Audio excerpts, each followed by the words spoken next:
Hey guys, my name is Casey Wiltz, and today I will be talking about cultural differences. I know it's kind of a little touchy subject, but I feel like that's what needs to be focused on. Um, Inside of cultural differences comes racism, prejudiceness, white supremacy, police brutality, and that is going off by how a certain culture dresses, like their style, where they grew up in, their environment, the education that they receive, the career or job that they chose or that chose them, the language or slang that they speak. That all goes into play with cultural division, cultural differences. There's this lady that goes by the name of Jane Elliott, and she does this learning experience called Blue Eyes, Brown Eyes. And when you guys get a chance, you guys should check that out. She said something that dealt with cultural differences, and it was white supremacy makes laws for their people, and then when we African Americans, minorities, get a hold of that, of how they affect us, of why the law was even set in the first place, they changed the law. In 1918, black men were allowed to vote, and then it was changed to those who were criminally convicted of a felony was no longer allowed to vote anymore. um, when we when we see when we go to meet a person, when we see a person, to introduce ourselves, to get a job, to even get into well, not necessarily a college, but to get a job, just to say that we're meeting somebody new, to say that where we are attempting to go, we can't, because of how one speaks to another, because of how one perceives another, by their image, by the color of their skin, by their educational background, by their lives background of where they grew up at. It holds us minorities back. It holds us African Americans back. And some people don't see that.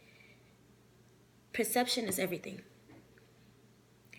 Perception will take you further and hold you back further than you could ever think of.